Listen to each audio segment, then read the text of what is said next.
Hello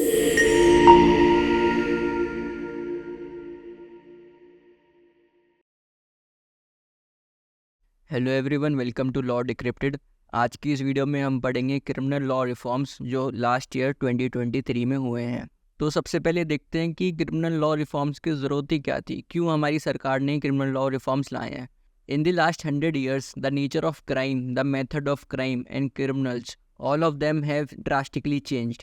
जो पिछले 100 साल में जो किस नेचर से क्राइम करते थे लोग और जिस मेथड से क्राइम करते थे और क्रिमिनल, बहुत ही बदल गया है। पहले टेक्नोलॉजी वगैरह नहीं थी, तो पहले अलग ढंग से क्राइम होते थे, अब नए नए क्राइम होते हैं, बैंक फ्रॉड, ये सब। किसी ने नहीं सोचा था साइबर क्राइम के बारे में 100 साल पहले की साइबर क्राइम जैसे कुछ क्राइम होंगे।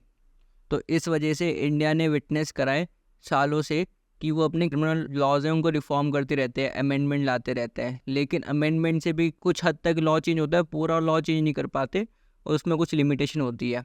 तो इस वजह से 2023 में 3 नए बिल लाए गए। पहला है भारतीय न्याय संहिता 2023।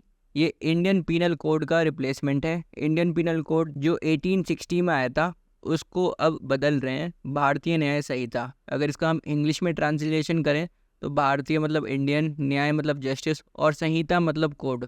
तो भारतीय न्याय संहिता जो ब्रिटिश कॉलोनियल रूल में आईपीसी आया था उसको रिप्लेस करने के लिए लाया गया है। अब अगर हम देखें कि नए लॉ और पुराने लॉ में क्या मेजर चेंजेस हैं, तो ऐसे कुछ ज़्यादा मेजर चेंजेस नहीं है, बस नाम चेंज करा है, कुछ सेक्शन नंबर चेंज हो गए हैं, सेक्शन में थोड़े बहुत अमेंडमेंट हैं, कुछ नए 2-3 सेक्शन हैं जो नए ऐड करें हैं और 2-3 सेक्शन से जो हटा दिए गए हैं। बाकी सब्सटेंस वही है लगभग। इसका एक एग्जांपल है पर्टिकुलर ऑफेंसेस जो कि एंडेंजर करते हैं सॉवरेनिटी, यूनिटी और इंटीग्रिटी इंडिया की, उनके लिए पर्टिकुलर सेक्शंस लाए गए हैं। और बाकी जो कंटेम्प्रेरी चैलेंजेस हैं जो आज के हम फेस करते हैं उनके लिए नए सेक्शंस लाए गए हैं। जैसे पहले पिक पॉकेटिंग का कोई सेक्शन नहीं था, उसके लिए एक नया सेक्शन आया है। जैसे आईपीसी के लिए बीएनएस आया है, वैसे कोड ऑफ क्रिमिनल प्रोसीजर जो कि 1973 में आया गया था उसके लिए नया आया है भारतीय नागरिक सुरक्षा संहिता, जिसका इंग्लिश ट्रांसलेशन होगा इंडियन सिटीजन सुरक्षा प्रोटेक्शन और संहिता मतलब कोड। वैसे ही इंडियन एविडेंस एक्ट 1872 का भी रिप्लेसमेंट है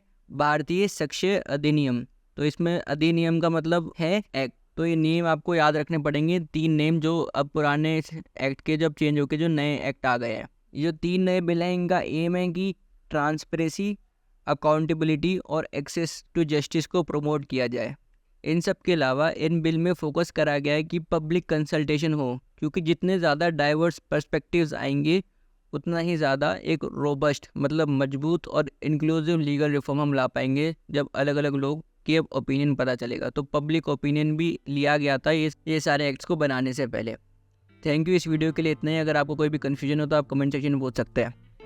अगर आपको हमारा ये वीडियो पसंद आया तो please like, share and subscribe करें।